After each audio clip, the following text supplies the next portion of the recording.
Zgjohu, jo thjesht nga gjumi, por zgjohu nga errësira e vetëdyshimit, nga apatia, nga pritja. Koha jote është tani, jo nesër, jo javën tjetër, jo kur të ndihesh gati. Tani është dita kur ti bëhesh versioni më i fortë i vetes.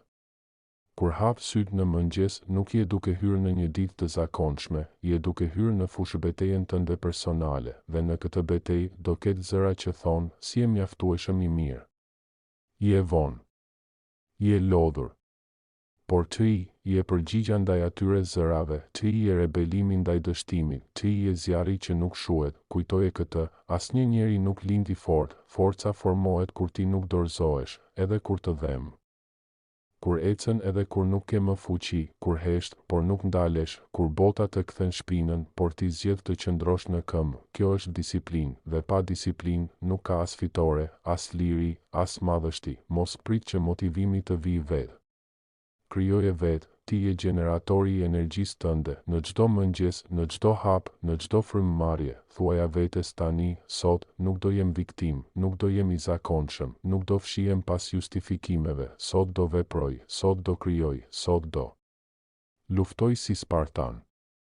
Ti nuk je këtu rastësisht. Je këtu për një arsye, je krijuar për të ndikuar, për të lënë gjurmë, për të bërë ndryshimin. Mos lejo që dështimet e djeshme të vjedhin shpresën për të nesërmen, sepse çdo ditë është një fletë e bardhë, dhe ti je autori. Çohu, mbushe gjoksin me ajër dhe zemrën me zjarr, dhe kujtoje këtë, ti je më i fortë se sa mendon, më i aftë se sa e ke imagjinuar, dhe shumë më afër suksesit se sa duket. Prandaj, vepro, shkëlqe, bëhu i pamposhtur, djali që nuk u dorëzua kurrë. Në një fshat të vogël malor, jetonte një djalë i varfër me emrin Iliri. Kishte duar të ashpra nga puna në tokë dhe këmbë që shpesh lëviznin zbathur në balë. Por kishte një zemër të madhe dhe një ëndër më të madhe se vetë mali pranë shtëpisë së tij. Iliri donte të bëhej inxhinier, të ndërtonte ura, rrugë, qytete, të ndryshonte botën.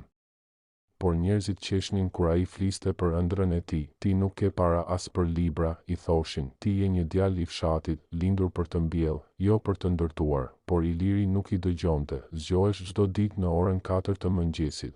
Punonte tokën me të atin, pastaj ecte 2 orë për të shkuar në shkollë.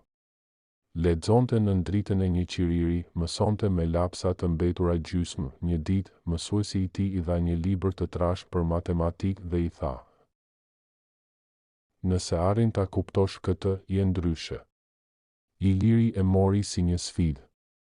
Dhe pas javësh me gjumë të shkurtër e sy të lodhur, e kuptoi çdo faqe, çdo formulë, çdo problem. Vitet kaluan dhe Iliri nuk u ndal, punoi ditën, mësoi natën.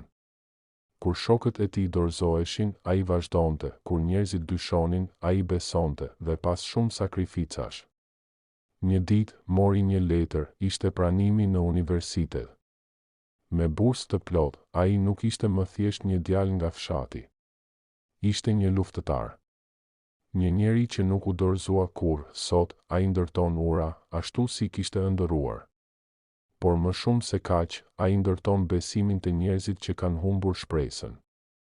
Sepse ai vetë ishte një shembull i gjallë që nuk ka rëndësi nga vjen.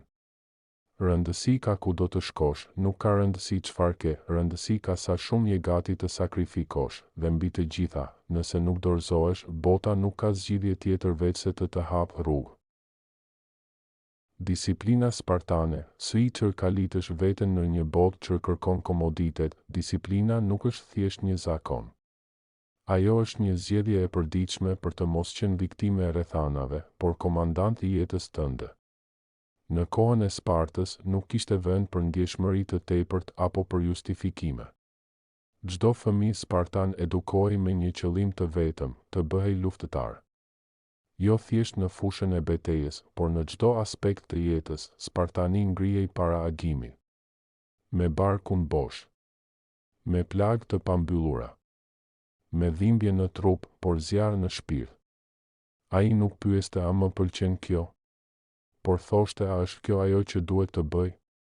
Kjo është zemra e disiplinës, të veprosh jo sepse është e lehtë, por sepse është e drejtë. Në botën moderne kemi ndërruar armët me telefona, betejat me komente në rrjetet sociale dhe fitoret me pëlqime. por lufta e vërtet nuk ka mbaruar. Ajo ka ndryshuar vetëm formë. Sot, lufta më e madhe është me veten, me dembelizmin, me justifikimet, me zërin e brendshëm që të thotë, jo sot, disiplina spartane nuk është romantike. Është e dhimbshme. Është e vetmuar. Por është çelësi i transformimit. Kush fiton mbi veten, nuk ka nevojë të fitojë mbi të tjerët. Sepse ai tashmë është mbret në brendësinë e vet, lideri spartan, leadershipi i vërtet nuk është tu bërtasësh të tjerëve që të ecin përpara. Është të ecësh i pari. Edhe kur askush nuk të ndjej. Në Spartë, udhëheqësi ishte gjithmonë i pari që hynte në betejë dhe i fundit që largohej. Ai hante i fundit. Flinte më pak. Dhe nuk ankohej kurrë. Në jetën tënde, ti je lideri i vetëm që ka rëndësi. Mos kërko ti udhëheqësh të tjerët nëse nuk je në gjendje të udhëheqësh veten. Nëse nuk kontrollon orët e tua, mendimet e tua, emocionet e tua, ti nuk je ende në komandë. Leadershipi fillon kur ti nuk ke më nevojë për motivim, sepse ke marrë vendimin që çdo ditë, pavarësisht si ndihesh, ti do të ecësh përpara. Do të lexosh. Do të stërvitesh. Do të punosh. Do të mësosh.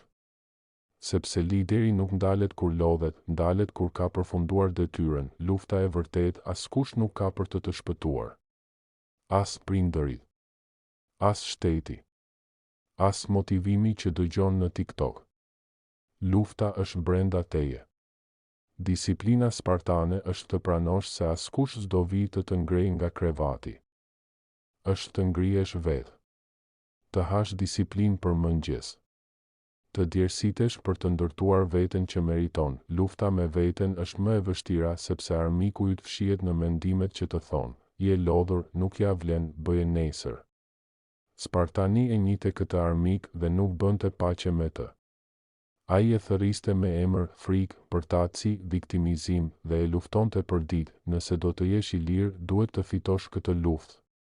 Sepse vetëm ai që sundon veten mund të sundojë jetën. Përfundim, rregullat e rrugës spartane, zgjohu herët, pavarësisht ndjenjave, bëj atë që duhet, jo atë që të pëlqen, refuzo justifikimet, ato janë helmet e rritjes.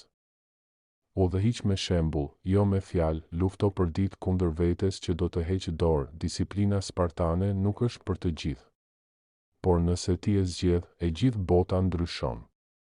Sepse ti nuk do të jesh më produkt i rrethanave, por krijues i realitetit tënd. Ec përpara. Hesht. Vepro. Dhe kur bota të shikojë në sy, ajo do të shohë një njeri që ka fituar luftën më të vështirë nga të gjitha, luftën me veten.